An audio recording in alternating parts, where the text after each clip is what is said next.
Welcome to Brand Builders TV. Deep dive topics, tools and resources brought to you by global thought leaders from within the Brand Builders Club. This show gives you access to the strategies that you can use to move forward with ease and flow in every area of your life and business. In today's show, Simon shares his tried and tested strategies to increase children's happiness. Children have never had more to deal with than they have today, from social media to cyberbullying and COVID-19. And yet, the education system is driven by academic achievement, when what matters most to parents is their children's happiness.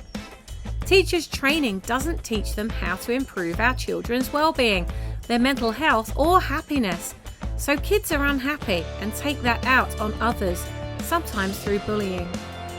Simon has been tackling this for 7 years and shares what he's learned to help parents empower their children to be happy and to stop bullies from making them unhappy. Simon started working with kids in 2013 and has found his true vocation, inspiring kids to be happy and working with their parents to do that.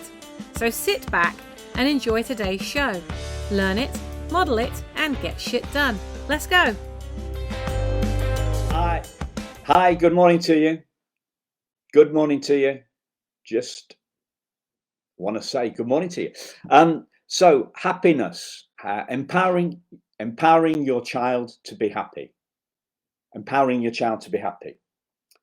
So a lot of you're watching this because you're watching Brand Builders TV. So you guys and girls are entrepreneurs, and me too. Yeah, I'm an entrepreneur.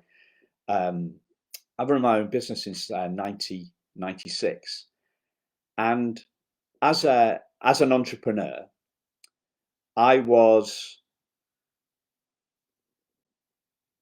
all about the profit. I was scared of failure. I was looking for profit. I was looking to make an impact. I was looking to make a difference. I was running a business, creating sponsored education resources for schools. So I was working with big organizations, Barclays, Coca-Cola, McDonald's, Vodafone, Siemens, Zurich, those sorts of guys. I was working, good morning, Sam. Glad I'm live. And I was looking to make I was looking to make a difference, and I was looking to make a profit from making a difference. And I followed that same path that all of us follow.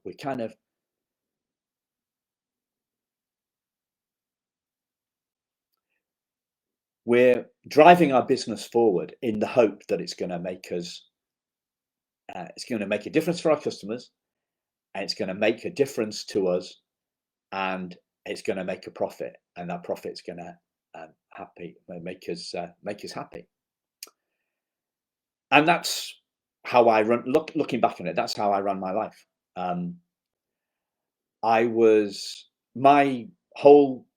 My happiness, my well-being was totally determined by the success or otherwise of the business. So something good would happen. I'd get an order, or I'd get a lead, or a new member of staff would work out, and it'd be a treat, and I would be high, and then I'd come crashing down. I'd come crashing down with the next little thing, and the world, the business world, the business determined my mood. The business determined my mood completely. And I wanted success, but I wasn't motivated towards success. I was more motivated away from failure. And so, as I say, I took over the business in '96. I had some rocky times, some really tricky times, early 2000s. And then, hello, Amanda. And then I had to downsize the business, and recovered it, got back into profit. And then we're facing the loss again. And I got this coach, got a business coach, and she just steadied me down. She slowed me down enough to focus on marketing and sales, and I made what for me was a huge profit. So I went. We had lots of money in the bank anyway, because I was always quite cautious about it.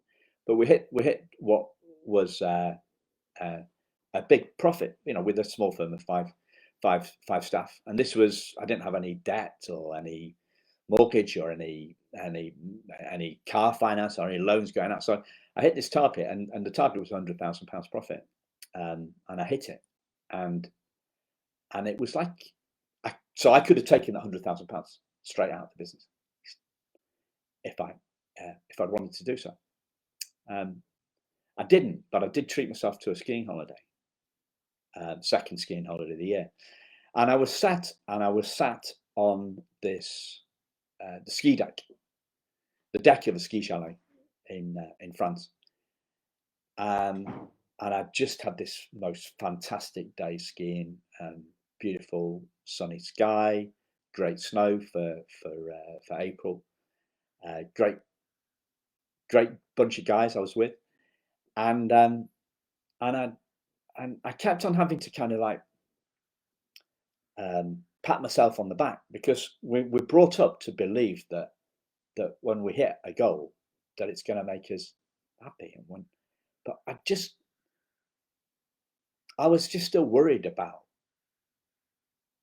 what I was going to do next. So it's a bit like a football manager, isn't it? You win, Leeds won on Saturday. Great to see him back in the Premier League. But it's the next game. You move on to the next game. We don't celebrate our victories. We move on to the next thing. And are we ever truly happy? Because we're always looking for more. We're always looking to the future. And we're conditioned, we're brought up to believe that happiness lies outside us. And that's like a hand-me-down belief. Like we have hand-me-down clothes, we have hand-me-down beliefs. So if we believe as adults, as parents, that happiness comes from outsiders, then we're going to pass that down to our kids. And if we pass that down to our kids, then they're going to believe that as well, and they're going to keep looking for happiness in the wrong places. We spend our lives looking for happiness in the wrong places, and if we look for it in the wrong place, we're never going to find it. And parents, a lot of my clients, a lot of the parents that I speak to are entrepreneurs, and they say, "Yeah, I get you, Simon. Happiness is an inside job. I totally get that. I totally resonate with what and I want to try anything." And then they'll say, "Yeah, but what do I do about this?" And they're talking about something that's outside them. So we intellectually get this stuff,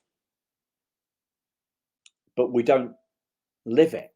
And because we're not living it, it actually means that we're not getting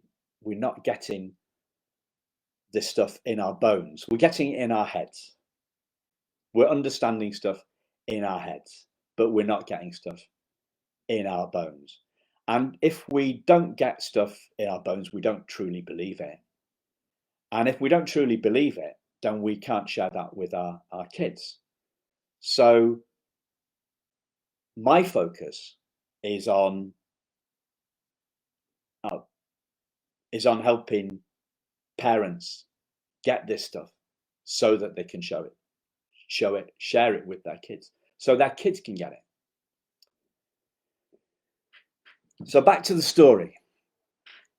So this is 2008 when I was on the ski and on the deck of the ski chalet, and I'm starting to question my whole world. You know, my whole belief system. Sorry, belief system. That sounds. I thought business success meant happiness, and I started to question that, and I realized that wasn't the case. I didn't know what the answer was, but I knew it wasn't there. So I went on a journey, and that led me eventually 3 years later to selling my business. And I had an epiphany, a moment, talking to my coach one day. So this was a coach on the kind of like, I had the business coach. This was more kind of like happiness, life coach, kind of that sort of coach, spiritual stuff. I was talking to her one day, and it just came like we were talking about the future, and I was in a higher place, and I just blurted out. It came from nowhere. It came from nowhere, and the idea, and I just said it. I said, "I want your job, Liz. I want to be a coach." This was the woman that had helped me with a partner, helped me realize where happiness really truly comes from, and seeing our perfection, underneath, you know, the perfection that we're born with, the perfection that you see in your child's eyes, that feeling of love that you get, the connection with the true love that you are as a person, and that we all are as a person, our perfection underneath all the stuff. Right? So the child comes into the world, you came into the world with nothing on your mind and doing nothing apart from eating, sleeping, and filling your nappy. And yet you were perfect. You were perfect then. And your child, we don't see the perfection in ourselves, but we see that perfection in our children, and they haven't done anything. We don't need to do anything because we're perfect. We're perfect already. So I'd seen this and realized I want to share it with others, and that eventually led me to the children's happiness work that I do now. So I've been doing that for 7 years now, and I've tried three different business models so far. So one was corporate sponsorship, which I did before. So I proved what I did worked. I tingles down my spine. Children change their minds in a good way so easily. They change it so much easier than as adults. Let me give you an example. So this was my 4th session in a school back in November 2013, and I'd run the fun session about our thoughts and our feelings and inspiring the kids to make their dream come true. Using that to engage them in a conversation. Engage that, it's a group conversation, group of 30 kids. Inspiring them to make their dreams come true. And using that to back into all the confidence and the positivity and all that stuff. And not beating ourselves up for feeling negative as well. But being able to change how we feel, being able to change the thoughts that drive those feelings. And kids, absolutely, they take to this like fish to water. It gives me, as I say, tingles down my spine. how easily it is to change a child's mind in a good way. So inspiring them to make the dreams come true, inspiring them to ignore the neckheads, the kids, what Harry Potter would call the dementors, that say they can't make the dreams come true. And it's a very short hop from that to ignoring bullies. I was bullied really badly as a kid. So when I was really little, I used to suck my thumb. So I had buck teeth because I had an overbite, an overbite, the hum. So I got called all sorts of really nasty names: ratty, beaver boy, chipmunk, horrible. And the kids, I was teased pretty mercilessly for that. But that bullying was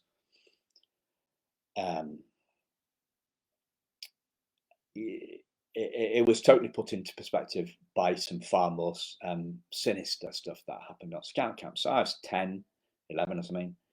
I was new to this scout troop, and we were on the summer camp. The guy in charge of our 10, 14, the patrol leader, 14, 15 year old, I didn't go to the same school as all the other kids did, so I got teased, bullied mercilessly for being a posh kid, going to posh school. I had the buck teeth stuff as well from them as well, but I got bullied about the fact that I didn't drink tea. They thought I was weird. You're weird because you don't drink tea. I don't drink tea. Kids will come up with all sorts of really weird reasons to bully, to pick on somebody that's different. But I'm not the most practical guy, and I'm a bit slow learner. So I wasn't a great scout.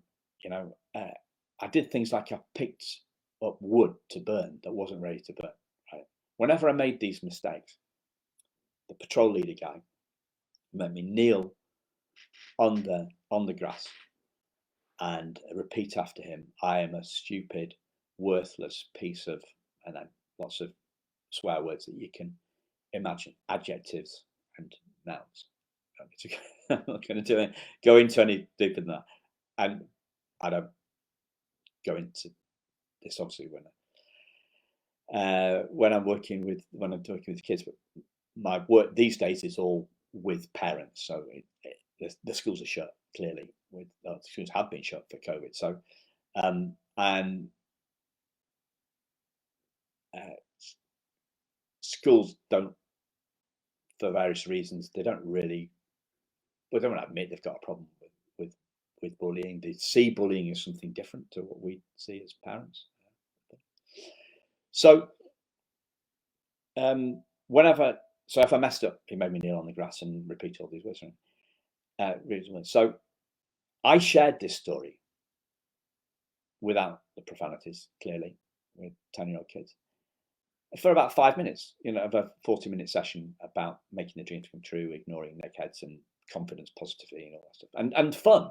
So talking 8 to 11-year-old kids, and we all learn more when we're having fun, whether we're 53 like I am, or whether we're 8. We have more fun. We have more fun if we're learning. We learn more if we're having fun. And UNICEF say this, happy children learn more. Clearly, it's obvious, it's truth. But the schools aren't really focused on their happiness because they don't really see that like we do. They're not trained. The teachers aren't trained in the stuff that I've been trained in. They're focused on their subjects, and the idea, it's personal affront. They take it as a personal affront. If I talk to a head teacher, and they'll say to me, the honest ones, the people that tell the truth, will say to me, "Simon, are you telling me that there's children in my school that aren't happy?" Because we do our utmost for happiness. So we do our utmost to make our kids, to make the kids in our school happy. And so there's like a professional defense, and we have that as entrepreneurs as well, don't we? We have that as entrepreneurs. Are you saying that what I'm doing is is wrong. Are you saying that I need outside help? Well, I don't. We have that. I know my business best. So there's a level of defensiveness that we all have, whether a teacher or whether a teacher. But the juicy stuff lies. The real change lies beyond that defensiveness. I've learned. Not that it stops me being defensive. So back to the story. It's November 2013. I've just delivered my 4th session about making your dreams come true, about ignoring neckheads, about empowering kids to become bully proof so the kids can't upset, and getting into our thoughts and feelings and all that good stuff. Actions, behaviors, all this sort of stuff, but wrapped up into a kid-friendly format. That's what I want to do. And I said to the 10, 11-year-olds, year 6s, said to them, okay, I want you, because this is true, right? I want you, anybody that I've worked with, to be able to remember what they learn. I want them to remember their insights, their sights from within, when they really see stuff for themselves, not when they're told stuff, but when they hear stuff, not what we say, what they hear, not what we show them, what they see, what they get in their bones. When it's a big, like an insight or an epiphany, or one of what I was speaking to a lovely lady called Gemma in New Zealand, is a teacher and a mum, a couple of weeks ago. Epiphanettes, a small epiphany, because we get, I don't know about you, but if I go on do a lot of online courses, group courses, Zooms and stuff like that, I get epiphany envy. I'm looking for epiphanies all the time. I'm looking for that insight. I'm looking for that thing that's going to make a difference to me and my work, trying to change the world, trying to empower the world's parents to empower their kids to be happy. So I'm looking for epiphanies. I get epiphany envy. Somebody has a big epiphany and they clear out some stuff about what they've learned. So epiphanettes are nice, aren't they? So because it's kind of easier to pick up a load of epiphanettes than is an epiphany. It puts your epiphanies into perspective. So I'm a big fan of this, and so I asked the kids, right? But it's only the 4th session, right? The kids, they seem like they've had fantastic fun, but I don't know what they've got, and I want to know what they've got because I want to give them more. I want to change their worlds for them. I want to rock their worlds. So I'm not sure whether I'm talking down to them, patronizing them, or I'm expecting too much of them, or whether I'm meeting them straight down the middle, exactly where they are. That's what I want to do. We need to start by meeting people where they're at, and then taking them forward. That's what this is all about. So I wanted to. So my tool, the tool that I teach to kids, and the understanding behind that tool that I teach to parents, it's called the juicer.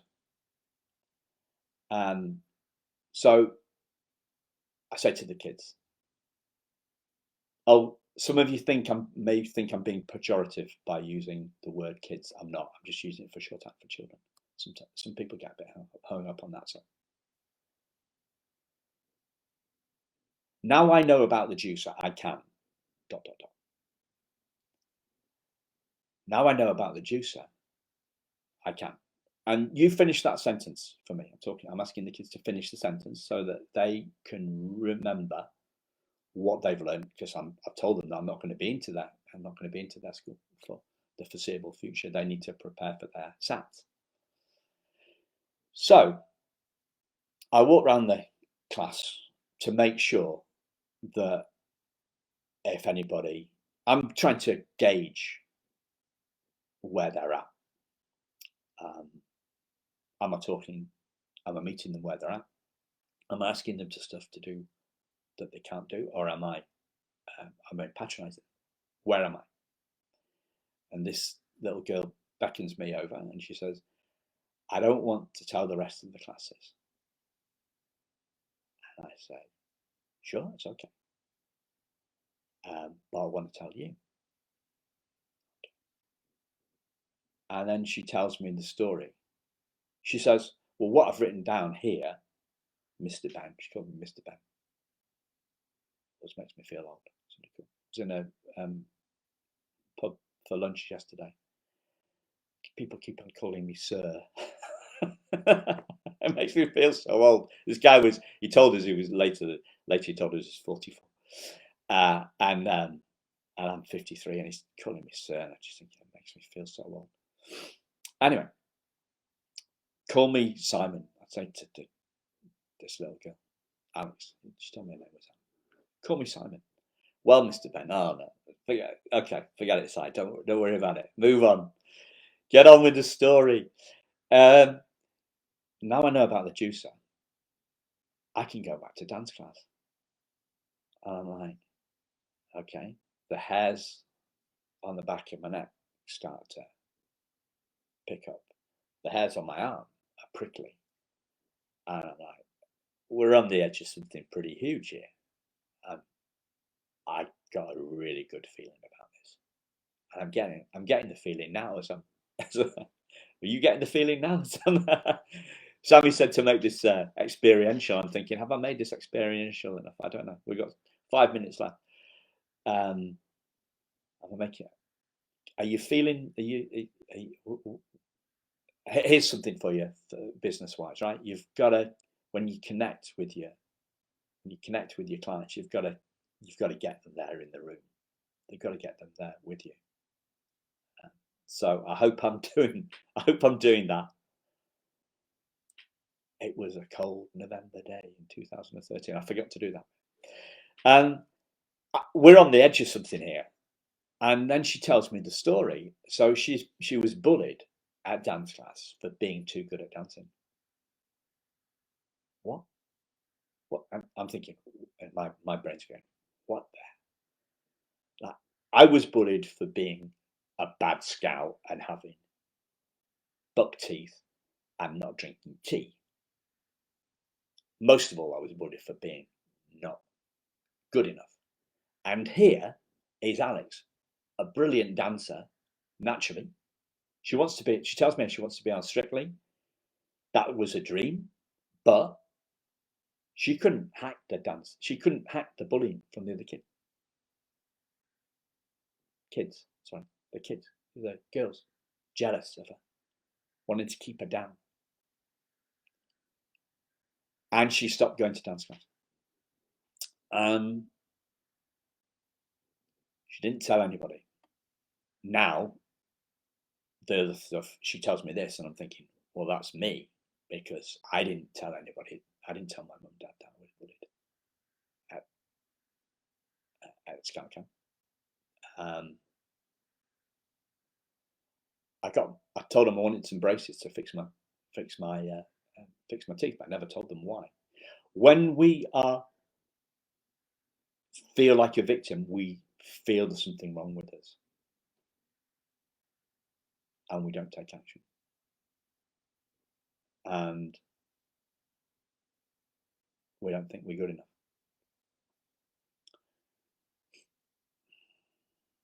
So when that girl told me that, there was no two bones about it, no two ways about it, she was going back to dance class. She had that leap in her consciousness, in her awareness, in her the thickening of her skin. She had become bully proof. She had moved from there's, for simplicity, there's the kids with the tough skin that don't get upset by bullies, and there's the kids with the thinner skin. I was in the thinner skin camp, and simplicity of my look is the kids move from the sensitive camp into the resilient camp, and a third of them do that after a 40-minute session with my stuff. So learning that stuff from their parent, or learning that stuff from me. And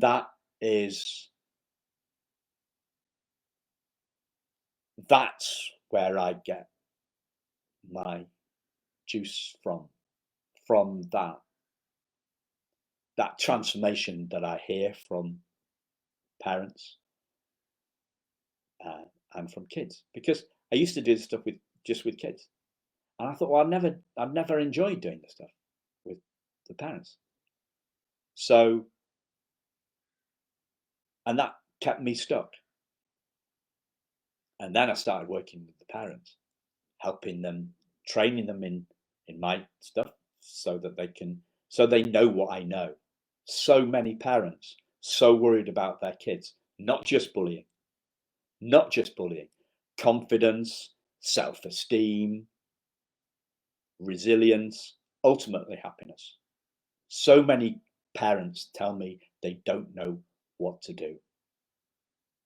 And I've got the solution. I've figured out the solution. And sharing that with the world sets me on fire, you know. It lights me up. It gives me the energy. It gets me up in the morning.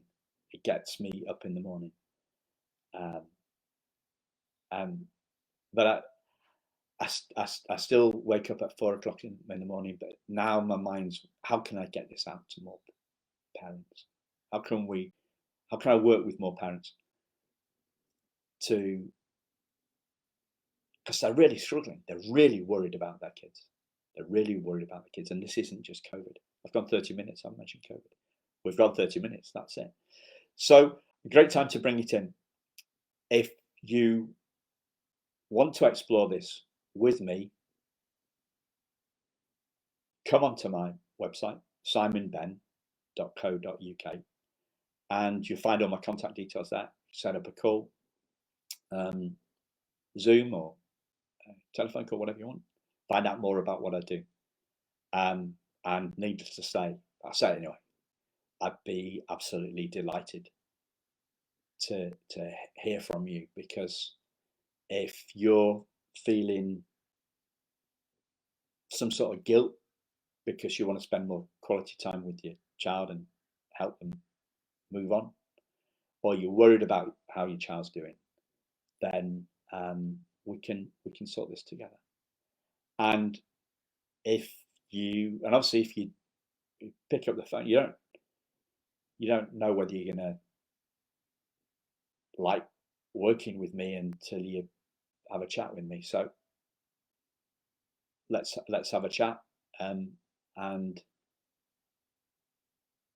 if you don't think that you can work with me, if you don't have that chemistry, that's totally okay. You know, we all need to work with the people that are right for us. I can point you in the direction of somebody else. Okie dokie. 10:31. See you all soon. I'm doing a few more of these lives. Got one tomorrow at 2 o'clock. See you soon. Thanks a lot. I hope that you've enjoyed the show today as much as we've enjoyed making it for you.